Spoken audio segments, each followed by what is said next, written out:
Good evening, everybody. Thank you for coming out tonight to the grade 5-6 parent night about enVision. We appreciate you finding time in your busy schedules to share some time with us and hear about our new math program. This is a great turnout. We look forward to sharing some information with you tonight. We'd like to welcome all of you, along with Dr. Valesky, any board members we have with us, administrators, principals, and teachers, to tonight's parent night. My name is Anthony Gugliotta. I'm the K-12 math supervisor. I would like you to now meet my colleague who will be working with me tonight. Good evening. Thank you all for coming. My name is Amanda Rabinovitz. I've been in East Brunswick School District for the last 18 years. I started out as a math teacher at Churchill for 8th and 9th grade. I did that for 6 years. Then I went over to the high school, and I was a math teacher there for grades 9 through 12, or 10 through 12, for another 6 years. And then I became an elementary math specialist for the past 6 years. So I've basically seen all the different grades. Now I'm here and currently as a math coach for grades 5 and 6. So it's great because I got to see where the kids came from with our previous program, and I know where they're going in the future. Thank you, Amanda. I also like to give a special thank you, and we also gave one we met with the elementary parents also. Special thanks to Dr. Joyce Bowley, who's really been instrumental in helping us get the enVision program up and running. She's been a great colleague of mine to really make sure that we got everything ready for the fall and we're ready to go. So as I was thinking about what we're doing with enVision this year, just one bit of information I want to share with you, that we are spreading enVision over 9 buildings, to nearly 4,000 students and nearly 300 teachers. So it's been a really, really gigantic endeavor for us. I think we've been making excellent progress along the way. I've seen in my time at East Brunswick, I used to be the math department chair at Churchill in the high school. This has been one of the best times that I've seen where all the different departments of East Brunswick have come together to get enVision up and running. Between the curriculum department, obviously, the IT department to help with all the online resources, the finance department, the administrators, and of course the teachers and students to make sure that we have enVision up and running for the students. So tonight's agenda, we're going to keep everyone together in this room. We split up in the last session, and we built tonight's agenda based off the feedback that we received when we asked for the RSVPs for tonight's night through the Google form. So the first part of the night, we're going to take you through a day in the life of the enVision math program. We're going to show you what a grade 5 and 6 math lesson looks like through enVision, and then after that, we'll be together. We have some questions already that have been handed in, and we'll review some home resources for you to help your students at home. And also, if we have any time left, we'll answer any additional questions that you may have. If you still have additional questions after time runs out, please feel free to leave your contact information on one of the index cards that we hopefully handed out that you received. The first step that I would always suggest is for you to reach out to your classroom teacher if there's a specific question about your student in class or how things are going with enVision or just math in general. Please reach out there. Dr. Gaskell, who's the building principal, is another great resource, and they know your child best. They could really answer any personal questions that you would have. But if you have an additional question or concern, please feel free to reach out to me. I think I also have some cards that I put, some business cards out in the front when you walked in that you could pick up, and my contact information is on there.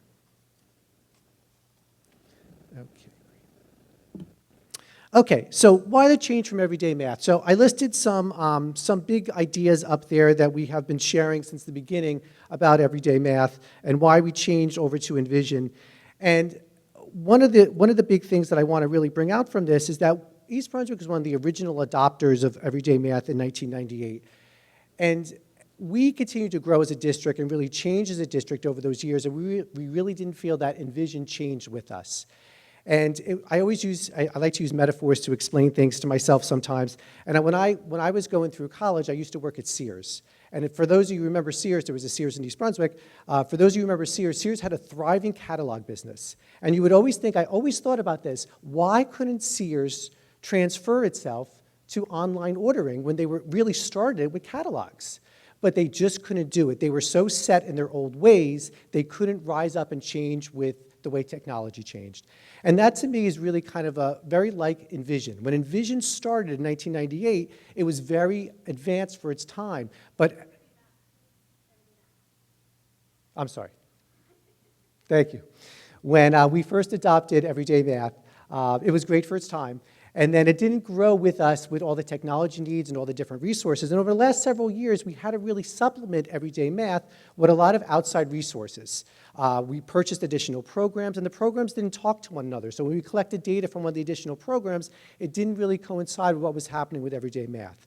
One of the great things about enVision, and that's that the second bullet up there, is that everything talks to one another in enVision. So if we have a support piece or if we have an enrichment piece, everything is tied together to the day's lesson. The solvent shares go naturally into all the different parts of the lesson, and that's been a really nice piece. So we have not had to go outside the program to get assistance. The other part is that one of our mottos is we want to meet the needs of all learners. And enVision really allows us to do that. You know, it has so many different levels, and as I said, with all the different pieces of it, it allows us to meet the diverse needs in our district, which we really had a lot of trouble doing with everyday math, and enVision has really helped us with that. So we're going to take you through the format of a typical enVision math lesson. So there's three main parts of the lesson, and everything starts, and it doesn't matter if you walk into a kindergarten class or a third grade class or a fifth grade class, everything starts with this same structure where we have problem-based learning, and the highlight of the problem-based learning is the solve and share component of the lesson. So the solve and shares are awesome. They are just a really incredible way for kids to see a difficult problem, to work through their problem solving, and to share with a partner. And it's the most important part of the program, and it's a part that is kind of a non-negotiable for us. So when we rolled this out, one of the parts that we really wanted all our teachers to really concentrate on was the solve and shares, and I think that's become one of the strengths of our district. The next piece is the visual learning, or visual learning bridge, and that kind of ties together what the students start with the solve and share, with the day's lessons and activities. A lot of times the teachers will use a visual animation plus video, which helps bridge that gap, and it's kind of a fun way for the kids to see some of the math in action that kind of supplements what they're doing in the classroom. And the last piece we call assess and differentiate, and that's all the different print and online resources that the teachers use in their classrooms to do their lessons based on the academic needs of their kids. So we're using a lot of classroom data to build our lessons and to meet the different needs in the classroom.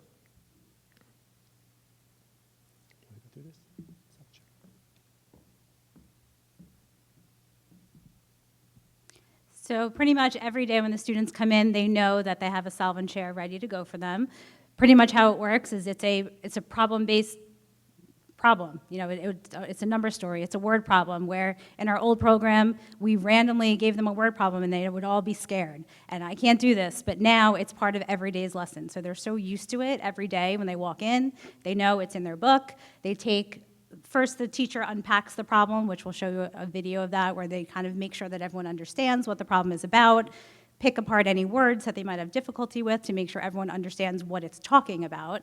Then they have about 2 to 3 minutes independently to work on their own, and they're basically built that students can solve it however they want. So some students might draw a picture to figure it out. Some students might already know long division because mom taught them, last year. Everyone solves it different ways, and there's no correct way. As long as they can get to the answer, it's open.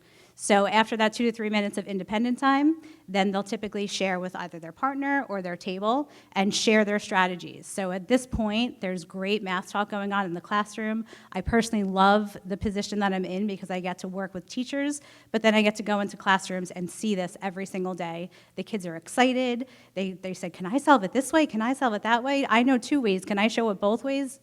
Everything's on the table. They can do whatever they want. They can show it however they want. They get excited because after the partner time, then the teacher goes around. They're kind of noticing all the different strategies while the kids are working. And then they'll pull the group together and say, okay, let's talk about some of these strategies. And the kids get excited to be the teacher because they can show off the way that they solve the problem. So they can say, oh, well, I solved it this way, and I drew a picture. Oh, I did it this way. And they get to be teacher, and they get really excited about math, which is great. We never had these problems before. Like Mr. Gugliotta said, we used to have to find outside resources. We'd be Googling, good NJSLA problems. But now it's built in where we don't have to find them. Every single day, the kids are exposed to that, and they're not scared of these word problems anymore. They have a full page to answer, and you'll see they fill up that page, where it used to be pulling teeth trying to get them to write a word. Now they're writing paragraphs. They're showing multiple strategies. I mean, you couldn't ask for anything better.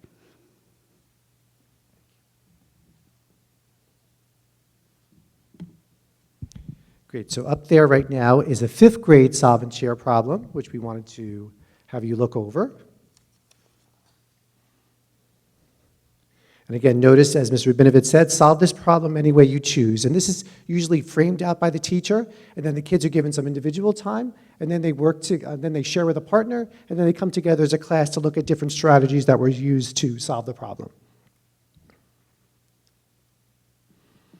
So here's an example where, after working independently, the partners share their strategies with one another. So these 2 young men are sharing right now the 2 different ways that they solved it. And again, this is the level that we haven't really seen before, where after working and trying their own strategies, the kids are sharing with one another, which is just wonderful to see. We'll switch over to a 6th grade problem. So 6th grade, instead of saying solve and share, they might say solve and discuss it, or solve and explain it. There's always an exclamation point at the end. It's a little bit different because 6th grade starts the middle school enVision program. So in this problem, the kids are asked to look at a pan balance. So we're going to show you a little video on this because a lot of kids have never seen a pan balance before. So that might have to be framed out for the students before they actually solve the problem. And this is setting the stage for the beginnings of building an equation, solving an equation, and really the beginnings of pre-algebra and then eventually Algebra 1.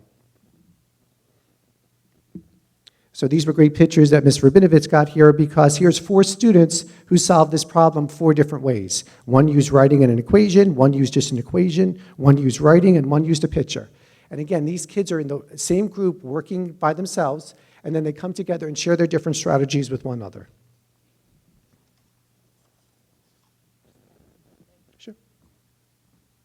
So I know it's a little bit hard to see, but this was from yesterday.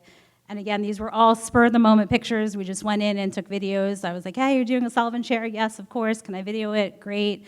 You know, I asked the kids, can I take a picture of your work? And it's hard to tell, but they have a full page to answer that question. And the whole page, I mean, you could see some of them, they wrote sentences filling up an entire page because they were so excited to share all of their different strategies. So seeing that is so different than we ever used to see before. We never got paragraphs of answers. We never got multiple strategies in the past. It was, you know, do I have to do this? You know, the whole level of excitement was different, where the kids really get excited. It's the best part of the day to go in and just see these kids so excited. You know, they see me and they know it's math time. And they're like, yes, we're doing math. They genuinely get excited to do it, because especially the solve and shares, they can solve however they want. So it's like their time to shine. That's great, thank you.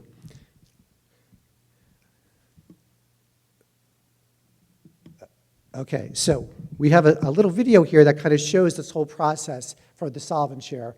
And we kind of cut it down, so it's about 4 minutes long, so just, we want you to kind of look at how it's framed out, how the teacher kind of explains the problems, what the kids are doing, what the teachers are doing during this time, and really, another thing I really want you to kind of clamp down on is that I like to always, when I work with teachers a lot, we always like to say we want to teach the students the way you want them to learn. And an activity like this, you really have to make sure the kids know what to do and are familiar with the whole process of the solve and share if you really want it to work correctly. And that's what we've been really working on since the start of the school year in all the grade levels. So when the students are given a problem, they kind of know the process and know what to do. And that's where they really get a lot of good value from that. So let's share that video with you. Read it together, make sure that you understand the directions, and then you are going to solve and talk to your partner about your answers. I really like this one because it actually has quite a few different ways to solve.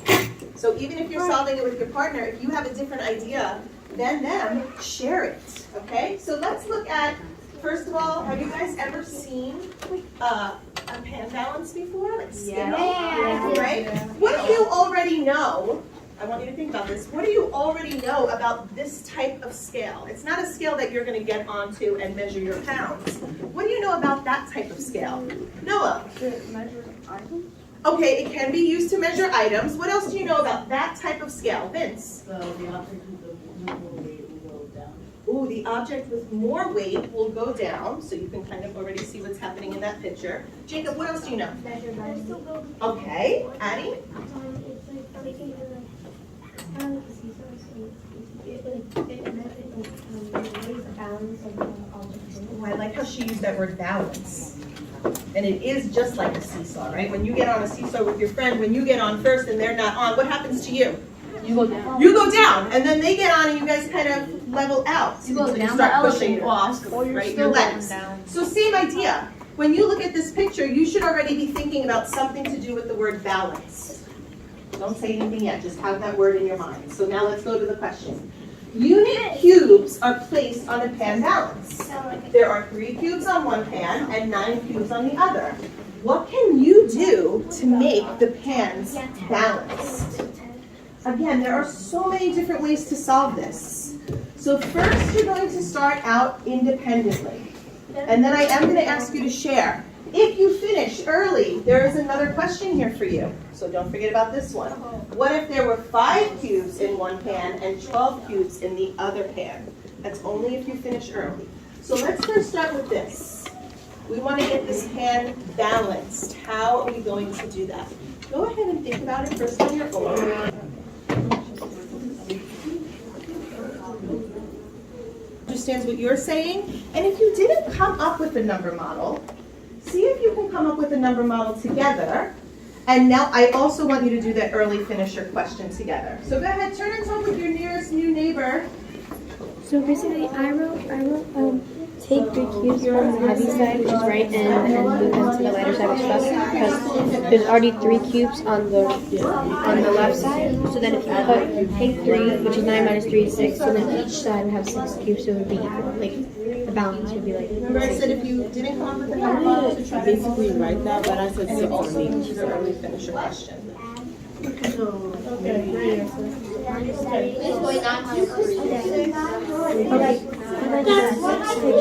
That's what we did, just I remember doing the subtract one, but I feel like that's because if we divided maybe, like they wouldn't really work out.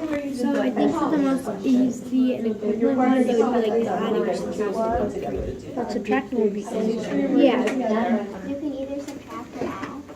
Give me more information. I could either subtract or add what? So let's pick one strategy. Do you want to talk about the subtracting or the adding?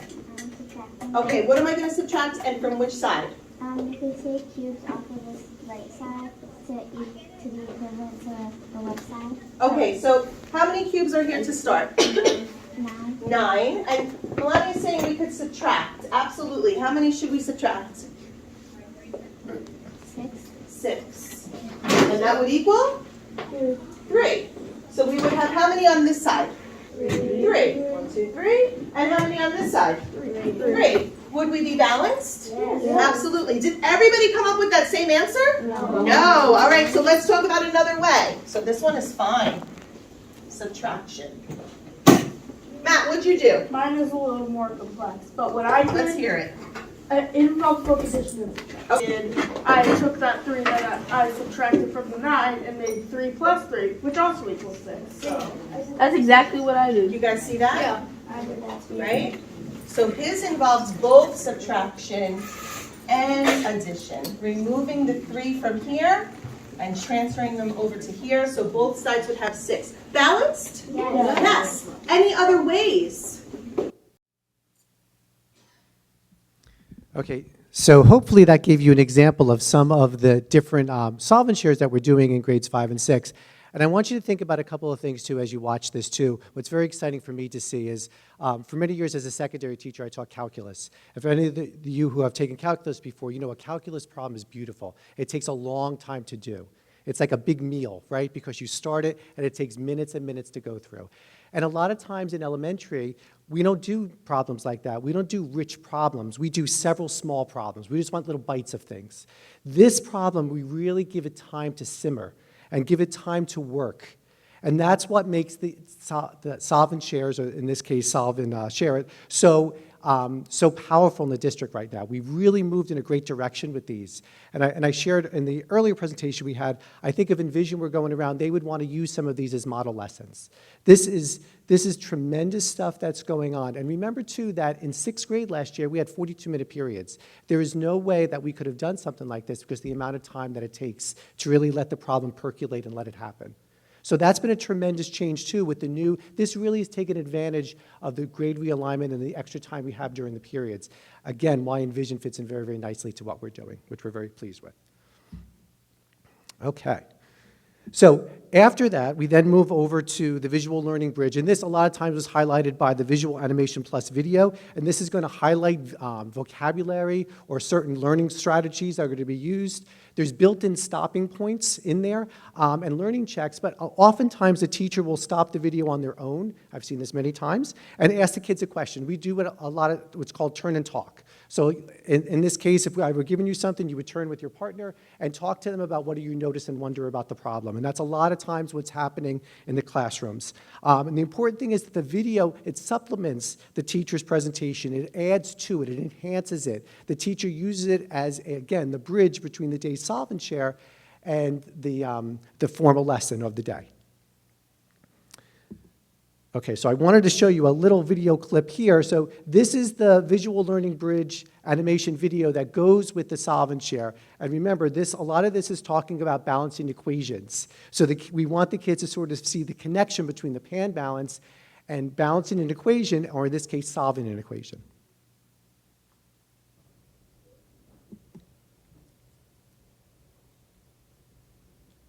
How can you determine whether a given number makes an equation true? Think about this question during the lesson. Jordan received a $15 gift card for phone apps. He has used $4.50 of the value and wants to buy one more app to use up the balance. Which app could he buy? A bar diagram, also called a tape diagram, can be a useful tool for writing and solving an equation. How does the bar diagram represent the problem?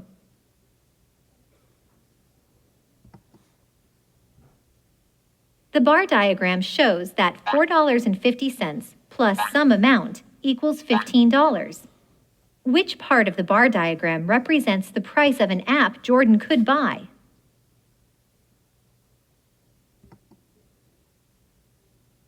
An equation is a mathematical sentence that uses an equal sign to show that two expressions are equal.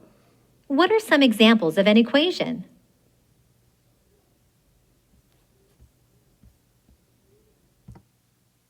Now, when I clipped that video, I was hitting play. I don't know if you noticed that, but I was hitting play after some of the questions were being asked. Those were natural stopping points, and the teacher could ask the students, turn and talk, or talk at your tables, depending on the grade level, and try to answer the questions. And the teacher would be listening as the students are discussing the different problems. And that's what we want to do as much as possible, to infuse as much math talk as possible into the daily lesson.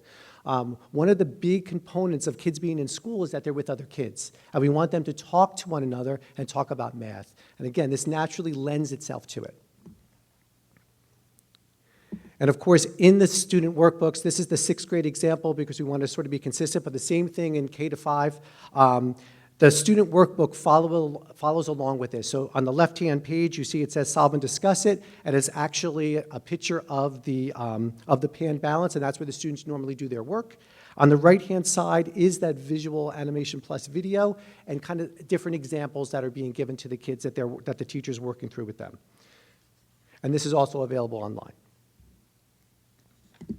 Okay, the last component is the assess and differentiate part, and this is where students are grouped according to the classroom data. And we use two main models for this. One is the split classroom, and one is the student rotation model. Both models have 3 main components: the teacher table, the independent or tech station, and the partner station. And again, as I sort of said this before, the teacher and the partner station are really the most important pieces for me because I feel during COVID, when the kids were home so much, we lost a lot of that ability for students to talk with one another and to discuss with one another and to share their ideas with one another. So that's why in every lesson, we try to have these 3 components where the teacher at the teacher table, this is a smaller group that they're working on, where work can be differentiated and the lesson objectives and resources adjusted to the academic needs of the kids. An independent or tech time that they can work on, and again, that's something that can also be done at home, and a partner station where they can work with a peer on solving a problem together or playing a math game together. So again, that teacher and partner time, we try to infuse that into every lesson through the enVision program. Great. And just to give you an example, this is the split classroom plan. And if you notice, we think of the 60-minute teaching block in 3 20-minute pieces. The first 20 minutes are dedicated to the whole group instruction, which is when the kids are together for the solve and share. and then the lesson introduction with the visual animation plus video. And then the teacher posts student groups. And one group will start with the teacher, and another group will start with partner work or independent tech work or a combination of the two. And that will happen for about 20 minutes. And this work is differentiated to the specific needs of that group that's working with the teachers. After 20 minutes, the groups flip, and the group B then comes over to work with the teacher, and the other group that was working with the teacher moves on to their partner work or independent work. So again, in this second piece is differentiated also, depending upon the needs of the class. A similar way to do that with the student rotation plan is instead of thinking of it as 2 groups, we use 3 groups. Again, think of it just in simple in terms of time. The first 15 minutes of class would be dedicated to the solve and share, and the teacher set up with the visual animation plus video. And then the kids are broken up into 3 groups. One will start with the teacher, one starts with a partner, and one starts in independent or tech work. And then these rotations will be about 15 minutes, and the teachers will rotate through all 3 groups, differentiating with each group that comes to the table to work with them. And again, that's how we kind of adjust things to meet the individual needs of the students in grades 5 and 6.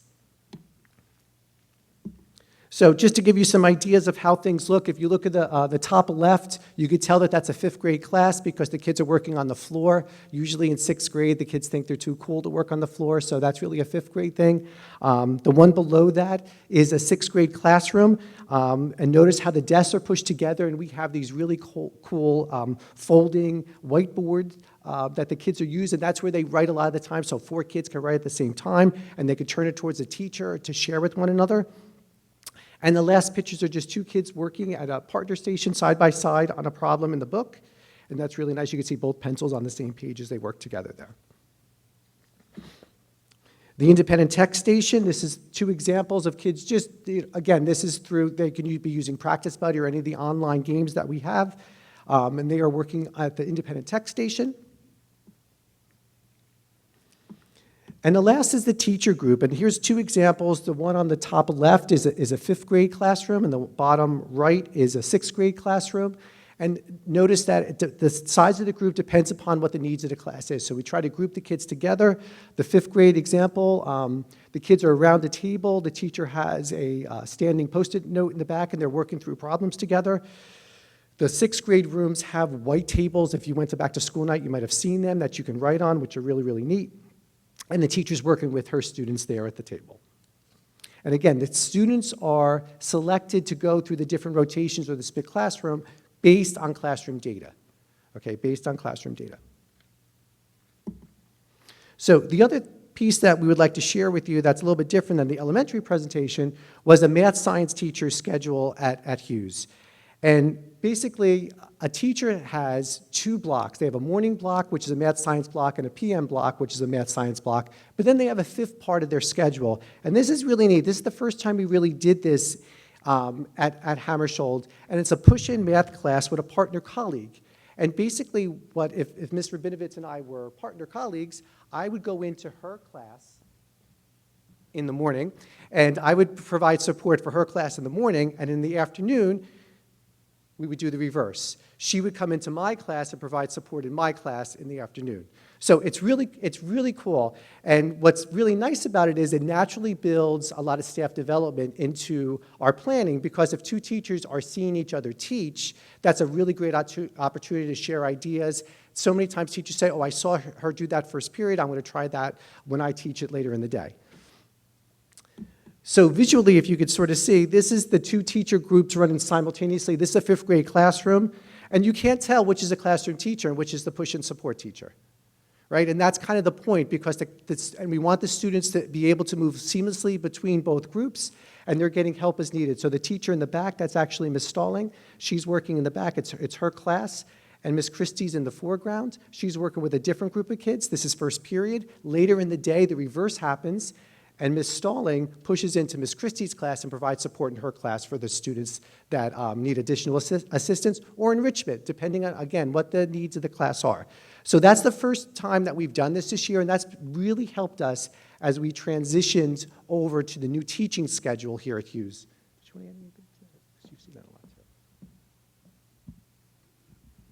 Yes, So just like Mr. Gugliotta was saying, it's great PD that's kind of built into the schedule because they get to see each other teach. I know when I taught at the high school, my best PD was when I had lunch duty. It sounds crazy. I was paired up with a social studies teacher, and as a math teacher, we're kind of in our own little bubble, so I didn't know what was happening in other subjects. So during lunch duty, I was with the social studies teacher, and we would bounce ideas off each other. And I was like, oh, that's great, I'm gonna try it. So now it's kind of built in where we go into each other's classrooms, and they plan together, and they try different things, or maybe if someone wants to see the science lesson beforehand, they might take their prep and go see the science lesson. So it's a great way to kind of build that in.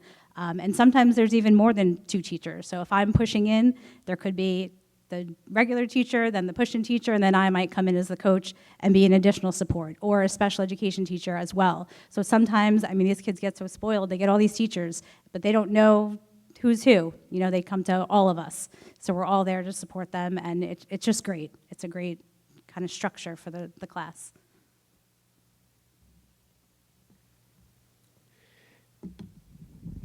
And this is a 6th grade example. And in this situation, the top left, that's Ms. Fitter, is pushing into Ms. Perno's class. Ms. Perno is in the bottom right picture where she is working with a student who had homework trouble. So the format and how it looks really depends upon what the needs of the classroom are. And that's really, really tied into everything. Everything is based upon the classroom data. The other piece that we wanted to share with you too, and I know you were probably aware of this from back to school night, but there's grading. You know, fifth graders have never gotten a letter grade before. They always had a standards-based reports card. And 6th grade, we used a different percentage because we always used what was happening at Churchill in the high school. So this year, Dr. Boley got us all together, and we really, all of the academic areas are using the same percentages for grading this year. So 50% of the market period grade is based off classwork, and that could be partner work or individual work. 40% is based on the assessments, and that could be a mid or an end of topic learning check. And 10% is based on homework. And homework really is understood to be based on effort or completion. It's not based upon if you got it right or wrong. So we really want to make sure the kids try their homework. But we just wanted to share that with you also. Great. Okay, so some closing thoughts and observations that we'd like to share with you before we move on to the second phase is that as hopefully you could tell as we've been sharing with you, it's been very exciting for both of us this year to see what's happening at Hughes. We are both secondary teachers by trade. That's where we came from. And both of us, I went to the elementary world first as a supervisor, and Mr. Rabinovitz came first as a math specialist and then as a coach. We're really amazed when we went into the elementary world, how it's really about teaching. It really is, and I know that sounds kind of silly, but you don't just care about how you're going to do on this test or how you're going to do on this quiz. You really think about helping kids learn math. And that's why all of these different processes that we have work so well, because the elementary program is very aligned to what the expectations for a program like enVision is. The solve and share, as I said earlier, it's wonderful to see some of these solve and shares happening. We have never seen this before happening in the elementary level. The amount of conversation, the amount of math talk, the amount of problem solving that kids are now doing very, very naturally.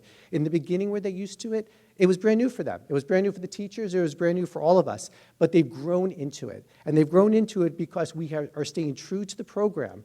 And the program really encourages a solve and share to be done at the beginning of every lesson. So at this stage of the year, the kids have probably done 50 solve and shares. So after you do it 50 times, you kind of get used to how the process works. Right? And that's really, really important because we're starting to get more out of it because the kids are getting more out of it. They understand the process. You saw that 6th grade classroom, and I can promise you on September 5th, it did not look that way when we did a solve and share, when we did the first solve and shares. But now it does. The teachers taught them the way they want the classroom situation to run. The students learned, not just the math, the way a solve and share is supposed to work. The teachers learned, okay, after the solve and share, I'm going to move to the visual animation plus video, and that's going to segue over to either my student rotations or my split classroom model. We are growing into this, and there's so much great stuff happening when you go into these classrooms. And I said the same thing with the elementary group. it kind of takes your breath away sometimes because it's amazing what the kids are doing and where they're going to be in a few years. I like to use this example. In math, we talk about what's called an increasing function. And an increasing function means basically as time goes on, your outputs grow. And I can tell you, using that same example, is that where we were in September, we are much more advanced now in January 2023. And I can't wait to see where we're going to be in April and May and next year as the kids continue to move through the program. So it's been really, really exciting for me as the math supervisor to see the math program come out in this building. You know, there's a lot of changes in this building. We had a new grade level come in. We had a grade level go out. We extended the teaching time. The teachers had different expectations. We had the push-in model. There was a lot of moving parts. But it's a challenge, and we have really risen up to that challenge. It's been exciting to see.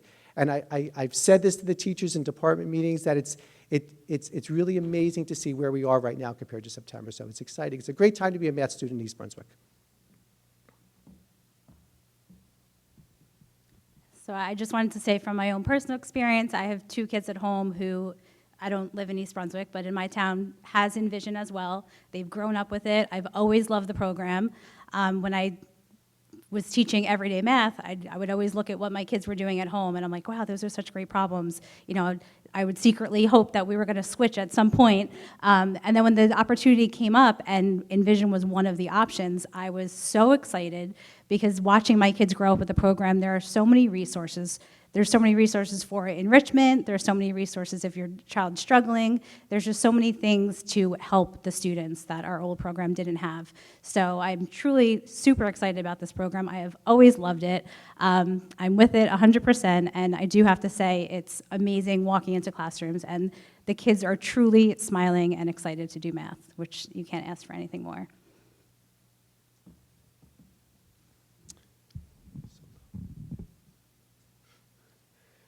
Okay, so we're moving to the second phase here. We're a little bit behind. We apologize. Hopefully you have an index card. If we don't get to your question today, please write down any questions you may have that you haven't already, that weren't answered by the presentation. We're going to talk more about resources in just a minute. And any contact information you can also put on the card, and we can get back to you. And again, remember, please, if you have a specific question about your student in their 5th or 6th grade class, please reach out to their classroom teacher first. Okay, we'll be moving to part 2 of the agenda. If you want to take like 30 seconds and just stretch your back or something before we begin, that would be great.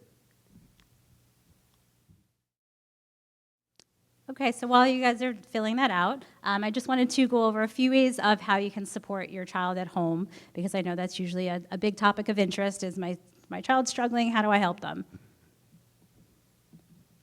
So one thing that we'd like to talk about is homework. So as you saw in the grading, homework is 10% of every student's grade for grades 5 and 6. It's just based on completion. So we want them to try it. If your child is having trouble with the homework or it's causing stress, so that's not the intention of the homework. The intention of the homework is to say, did you understand today's lesson? If the answer is no, and they don't know how to do it, we don't want you to do it for them. We want to see that data. So when the student comes in, a simple email to the teacher, let the teacher know, hey, my child worked on it for 15 minutes, it wasn't going very well, this is the best they can do. And that's okay, they'll still get their homework credit. We're not trying to make it a fight every night with homework. We know your time is precious. We just want to see what the students know, and we want to see that data. So if it is an online homework, it would be great if you did not assist them with that, so that we can see what score they actually got on their own. The grade doesn't go in the grade book as far as, if they only got 8 questions right out of the 10, that grade doesn't follow them. It just is based on completion. So if they can just do that on their own, homework can be in their big book, we call it, or in their additional practice book, or it can be online. So there's lots of different ways that teachers can assign homework.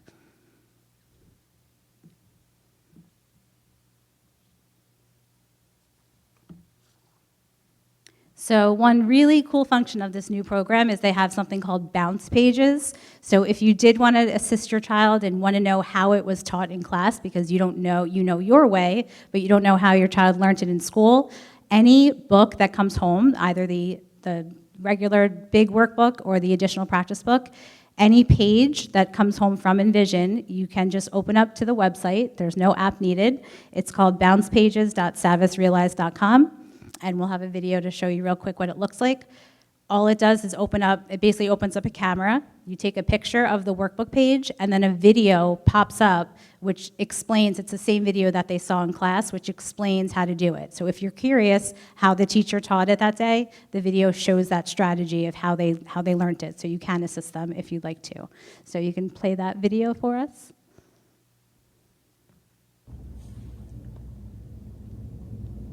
So you go to the website, a camera pops up, you take a picture as long as the whole page is in the lines. A little blue box comes up, you just tap on the blue box. Hi there. I have Carlos here to help us learn how to use 6 and 7 as factors. And as you see, a video comes up of how to help them with that page, if you would like to. So there's also another resource. If you go to parents.savis.com, it's just another site for parents to go to with some helpful resources, helpful tips on how to help your child at home. So it's just another way that you can help your student. So just to show you some of the resources, I do have to say in our book, there's so much practice embedded into the book. It's, and they have the additional practice book, which my kids don't have, which is even more practice problems. But at the end of every topic, there for grade 5, this is what it looks like, there are review pages. So the first page is a review of vocabulary, so it goes over all the vocabulary from that topic. And then the next pages go section by section, lesson by lesson they're called reteaching pages. So it gives a little blurb of what was taught in the lesson, and then it has practice pages, practice problems next to it. So it goes lesson by lesson. For those, they're called reteach pages. Then after that, they even give them a practice test. So there are no surprises for these kids. I was in a 5th grade room, we were going over right before the last test, and I said, hey guys, look at your book. How many questions do you think are on the test? And they looked at their review practice test. They said, oh, there's this many. How many pages is it gonna be? They knew exactly what was expected. So the next day on the test, there were no surprises. They knew exactly how many pages there was gonna be. They weren't overwhelmed because they were ready. They took the almost exact test the day before, either in school or at home, depending how the teacher uses these practice pages. But there's also an online version of the test, which is slightly different problems, different numbers, but same layout. So they know exactly if there were 5 problems on page 1 of my test, tomorrow when I take my test, there's also going to be 5 problems on page 1. It's literally broken up the same way, so they know exactly what skills are going to be on the test, how many problems of each skill will be on the test. There's no surprises. So there's so much practice built in, online and print, and they make the online and print slightly different, so it's not the same thing, and they have even more practice problems. So for grade 6, it looks a little different, but the same thing. First page goes over vocabulary, so that's always great for them. The next couple of pages is also those reteaching pages, which goes, again, lesson by lesson. It has a little example of how to do the problem that was taught, how to do that problem from that lesson, and then they give them practice problems. So it goes lesson by lesson. And you'll see also what we do in class the day before. There's an online practice test. So same thing. They go through the online practice test so they know exactly how many problems to expect on their test. They know exactly the level of difficulty that's expected. They know how the questions will be worded. There are absolutely no surprises. They've seen it all before. They've taken the practice test. They've done it. So they know what to expect the next day. So it's not like a shock. I want to thank everybody for coming out tonight. Hopefully you got some valuable information. If you still have questions, like I said, we still have some cards. If you have some contact information you can leave with us. You can also, I left my card out front. You can email us. We'll be more than happy to answer your questions. Thank you again for coming out tonight.